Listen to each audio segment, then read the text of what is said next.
your face muscles, relax your cheeks, relax your tongue. The most important thing to relax, believe it or not, is your jowls. The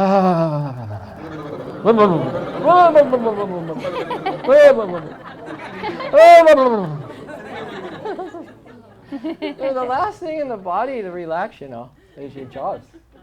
So if you learn consciously while you're still in the body to relax them, you go into a little mini, deep, deep trance state. Do that. It's the new mantra. It's the new mantra. Once more.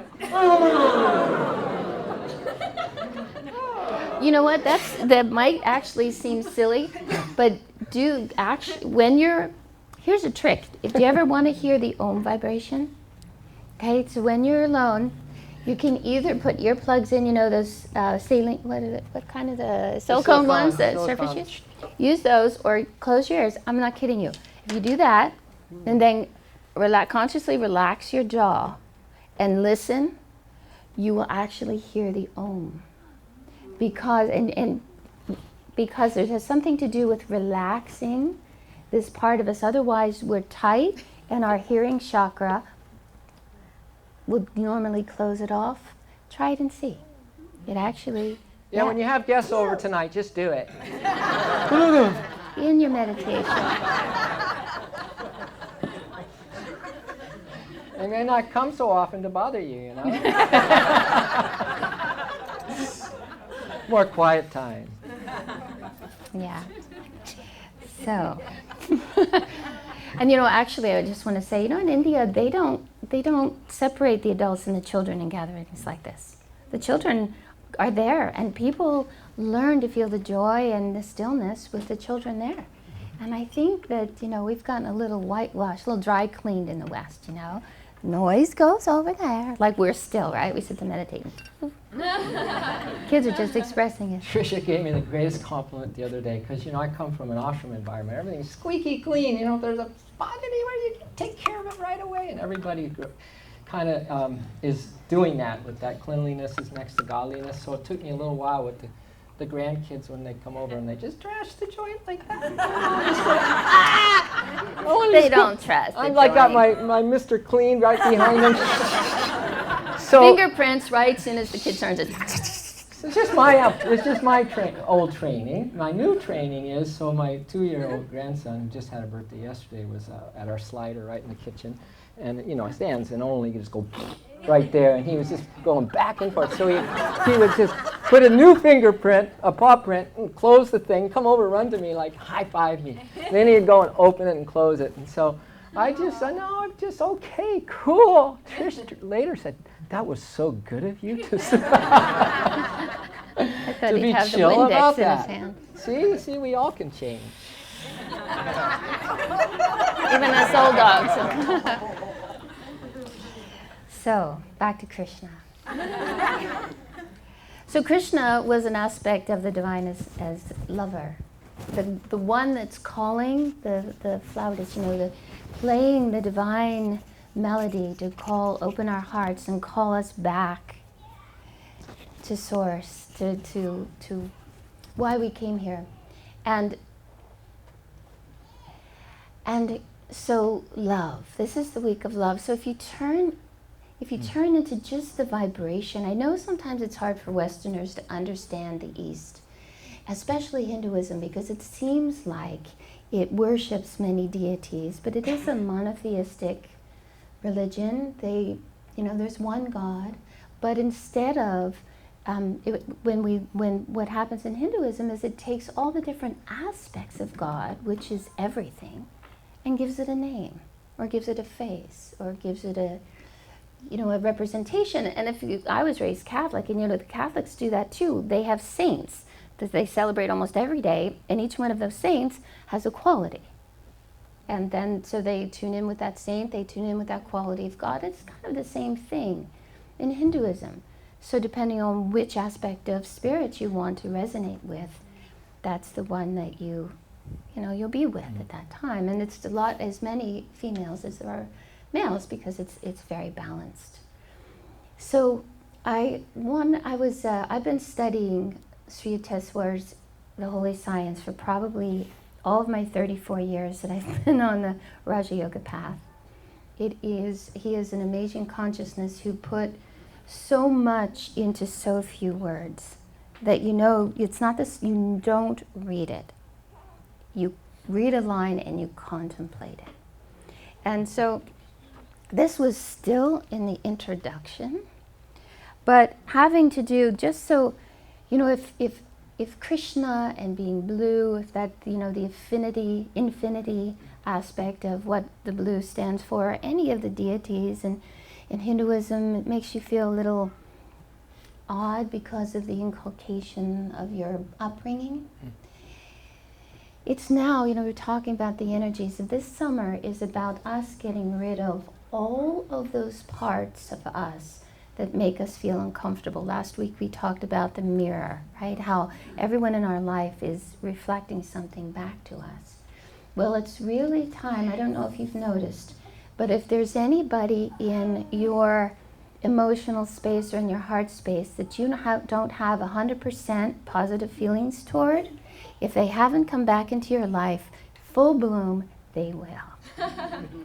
And the reason is to embrace it. To really look at the people, what they represent, how there's no healing there. If there's not healing there, you haven't been able to get healing, it's offering the chance to get healing. And it doesn't matter, believe me, it doesn't matter what they say to you or do to you. It's time to look and say, Spirit or Krishna or the aspect of God is love. How can this get healed within my own consciousness? Within me.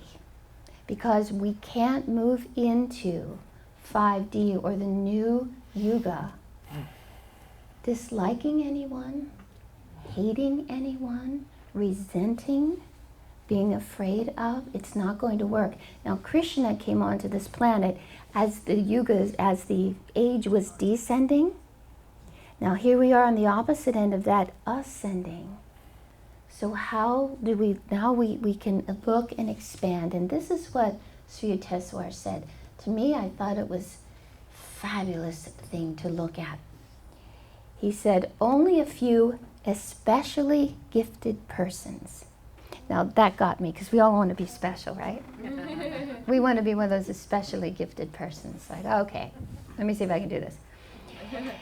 Only a few especially gifted persons can rise superior to the influence of their professed creeds and find absolute unanimity. How do you say unanimous? Unanimity?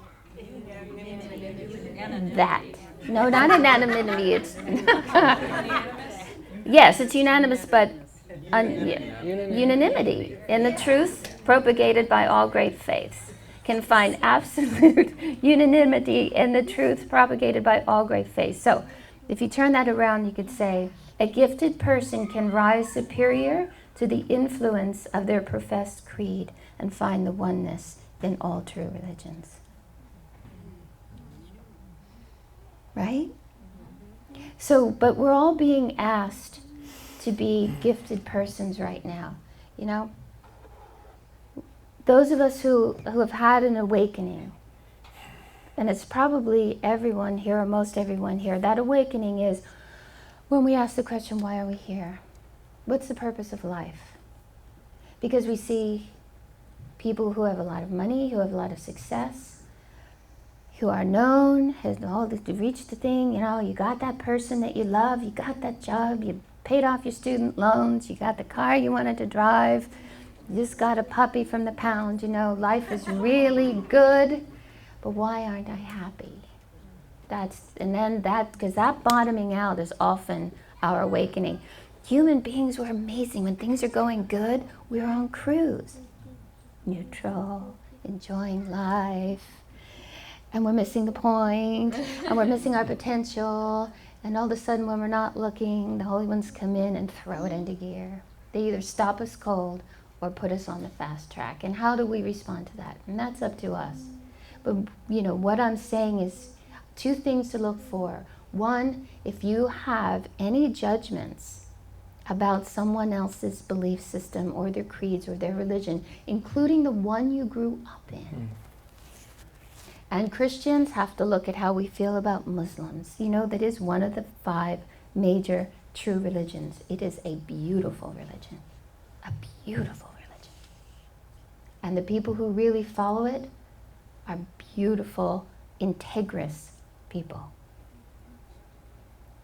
And Jews and Christians, right?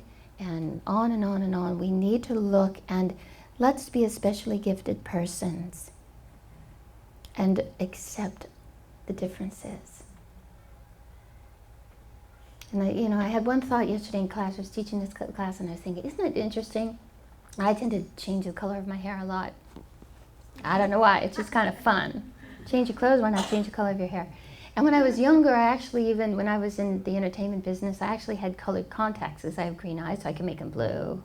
You know, I could make them even more green. You know, you change the color of your eyes, you change the color of your hair. And I said, I thought, in the newer age, I'll bet you we're going to have the ability to change the color of our skin. Wouldn't that be awesome? No, really, how great.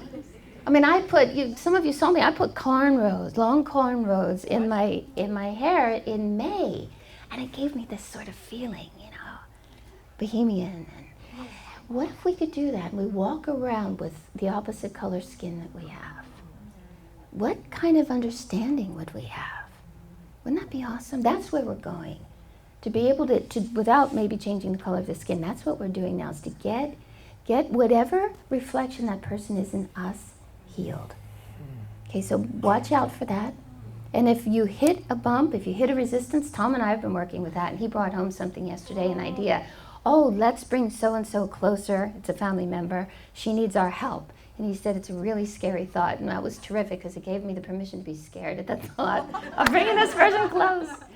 But then I realized, no, because if that scares me, then I have unresolved issues around this person. Bring it in. Bring her in. Are we game?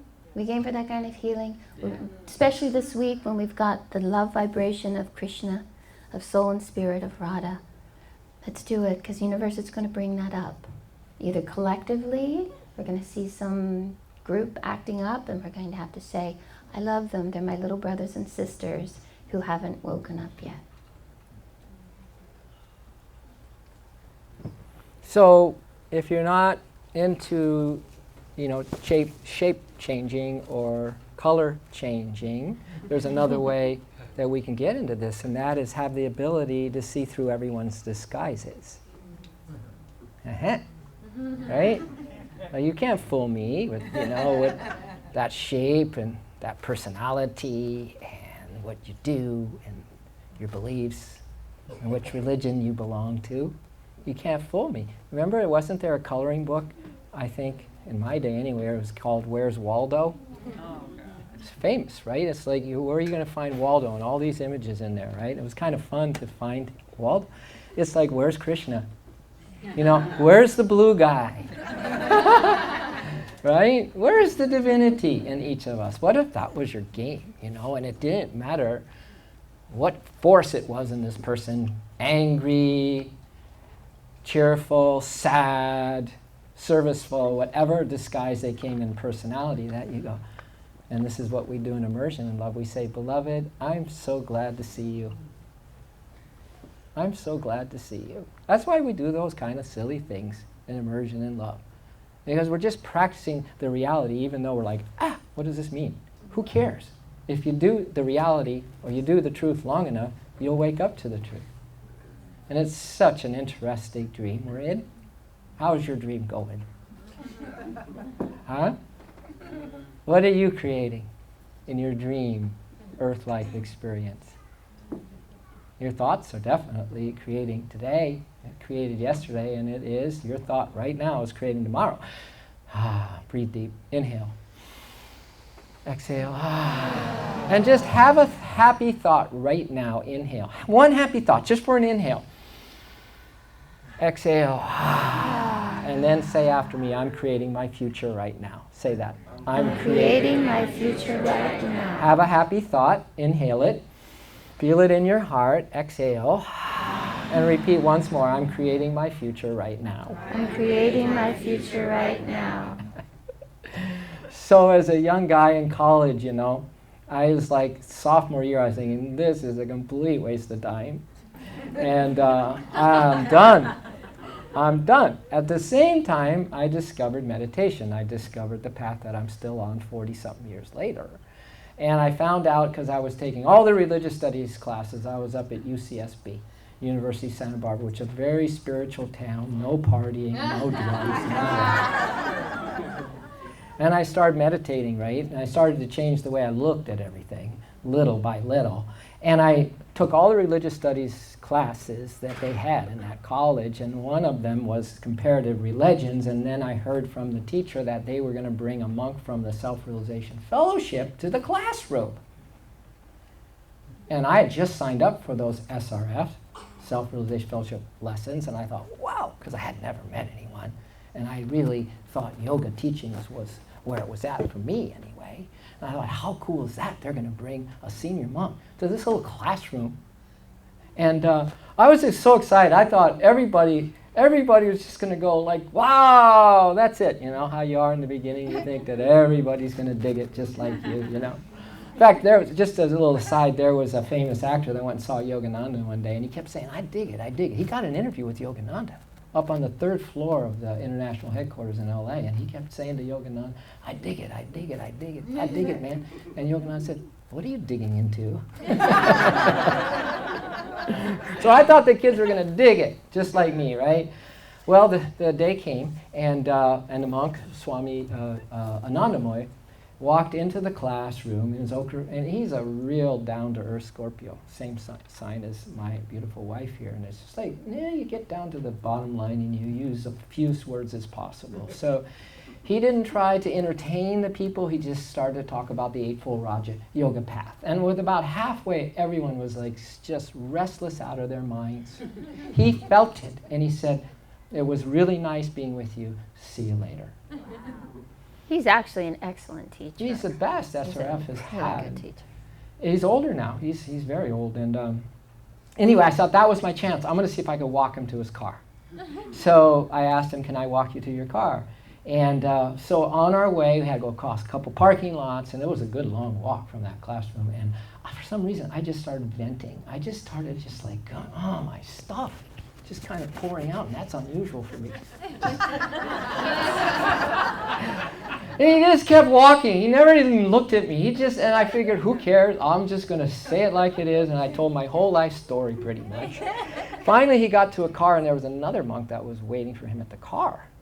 And he came around, and he opened up the door for Brother, and Brother got in. Still, I didn't even exist.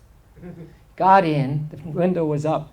And the other monk turned on the motor, and then it wasn't the automatic windows in those days. So I saw he finally did something. He grabbed the knob and started to roll down the window, right, until it was all the way down. Then he looked at me. Car was running. They were about to go, and he said 4 words. It's all a dream. And he rolled the window up. The guy hit the pedal to the metal, and boom, they just drove off in the sunset. I'm just like, right? I mean, sometimes you need someone to just share your stuff with, to talk about it, to be in the pity with you, right? And all I got was 4 words. It's all a dream. So I was kind of pissed off at him. Until I just kept going with the meditation and just going with what my heart was asking me to do. Follow something if it seems to light up your heart. So to me, it was the yogic teachings. Me also, purebred Catholic boy and all that. And it just seemed to fulfill everything I learned in Catholicism. It didn't make it wrong. It just said, wow, I don't have to do these things. I can just go within my heart, and there is spirit right within me, and I can talk to spirit anytime, anywhere, and I carry a portable paradise within my heart. I said, that is very cool. That's a religion, which it isn't. It's just truth. It's just a way of being. But I want to follow that. So it's taken me years, and it's still taking me years to realize that truly, truly it is a dream. And you and I and your soul So here's how it works in a nutshell. So there's infinite spirit, represented by the blue guy, by Krishna, infinite spirit. He also represents your higher self. He also represents the Krishna consciousness, all these things. Krishna in the Bhagavad Gita, because he was the one that downloaded the Bhagavad Gita, represents all those things. But he's also infinite spirit. So infinite spirit, what is infinite, right? How you and I are going to grok that? We can't with the way we usually think about things. It can only be felt as a deep intuitive experience, right? To even get close to the infinity of what? And even of bliss. I don't even like to use the word consciousness, although the yogis will say that spirit is cosmic consciousness, but I think it's cosmic bliss.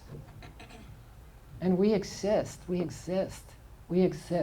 this second, believe it or not, in cosmic bliss, because it's all cosmic bliss. And so just like that cosmic bliss, one day,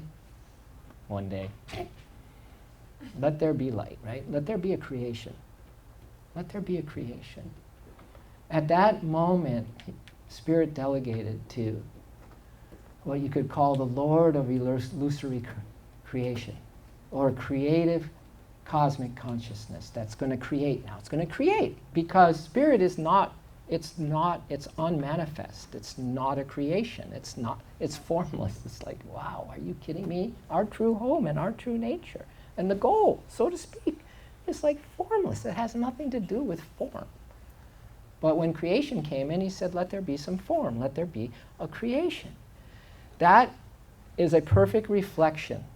That creative consciousness, before even creation came, that creative consciousness, that is a reflection of this perfect, infinite, unnameable, unspeakable, divine ecstasy that we're all one with forever and forever. And that perfect reflection in you and me represents the soul, right at the top of your head. Lord, Creator, Soul, the same Creator that's creating this. You're a perfect reflection with the same infinite powers and the same absolute ecstatic so-called soul qualities that the saints have, that Trisha mentioned. You have in your soul, and your soul lives principally right at the seat of your cranium, right at your seventh chakra, the Sahasrara center. Amazing, huh? Now your soul is vibrationless joy, just like Spirit. So sitting, if you guys ever need a rest stop, a pause, a time out, maybe instead of going down and out, why don't you go in and up and take a pause and start a new belief system?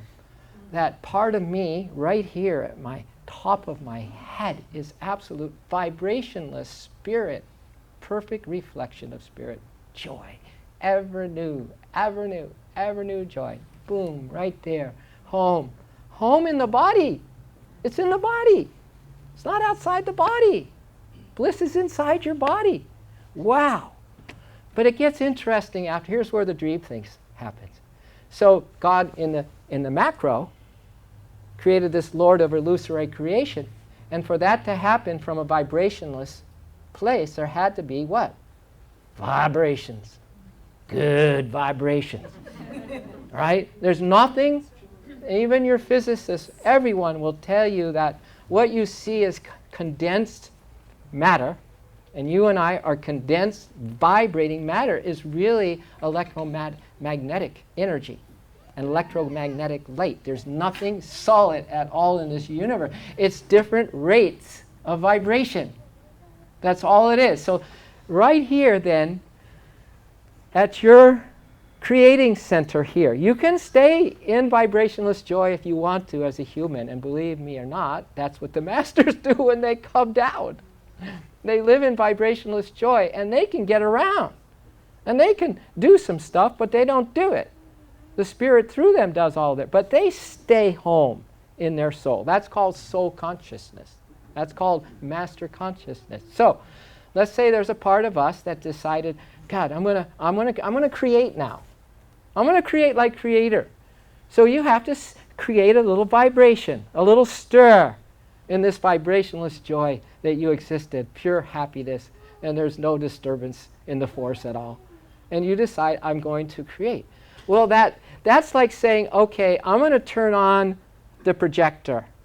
I'm going to create something. I'm going to watch the movie of my life. So you turn on the motor, and what is that motor? The very first thing that vibrates to form a creation is what? Om.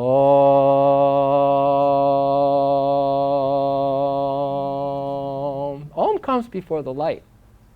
Before the divine light comes the motor. It's like turning on the projector. You know, we have one when we do immersion. You first turn on the projector. Then the light slowly starts to come up, right?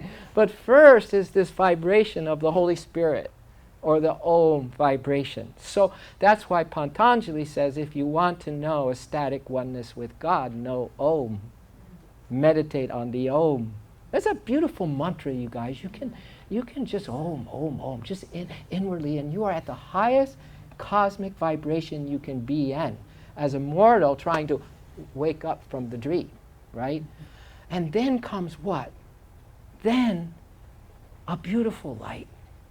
The light of Christ, the light of Krishna, the light that is the building blocks of all matter, the building blocks of every one of your cells, is this beautiful light. Now here's where I'm going with all of this.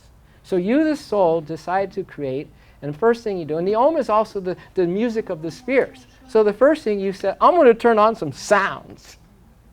Right? Your soul said, I'm going to turn on some sounds. I'm going to listen to the symphony of all symphonies, the music of the spheres. Boom, Om, vibration. And then you said, now I want to see. And then beautiful light right here at your Christ and Krishna center. Beautiful light. Beautiful light. And you see the light. And everything that is forms, it's like the old silent movies. It's so silent there. There's still no sound. I mean in the sound that mortal sounds. Not yet.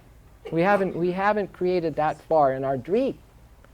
But there's just this amazing, beautiful light. And all you, where's Waldo? You are in that light.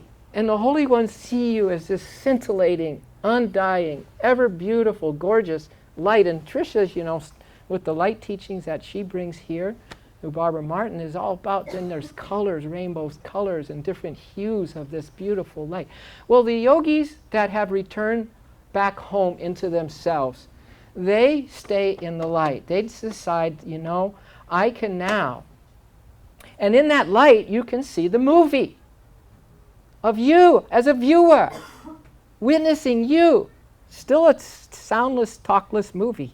You can watch the play, but you're seeing it as just like the beam that puts the images on a screen that you see all the times in movie theaters. It's the same thing. You can decide right then and there. Oh, there's a thing that looks like me. There's me. Right there is choice point.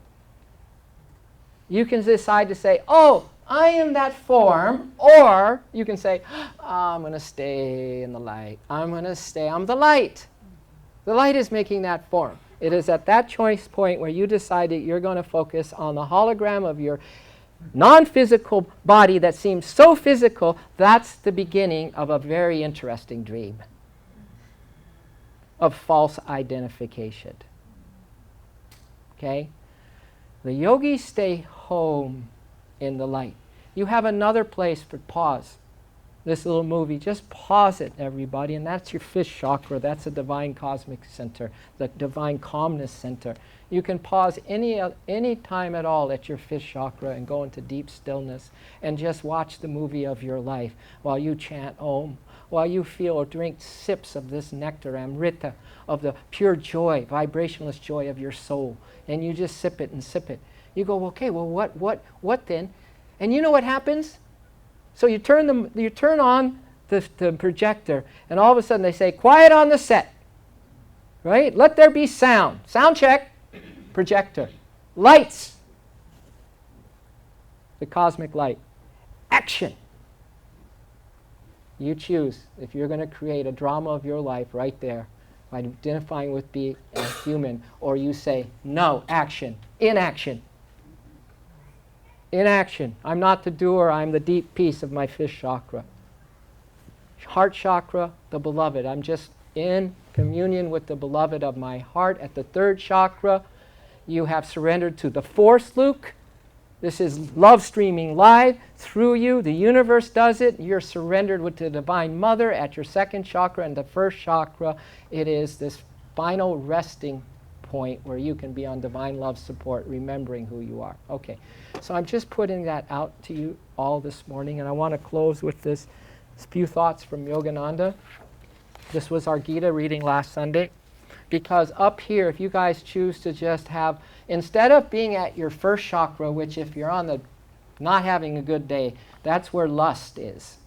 And you're lusting for objects and for forms and all these outward sensory experiences, versus what I'm talking about, complete reversal, as living here in vibrationless joy, sipping joy with each breath, and yearning for this.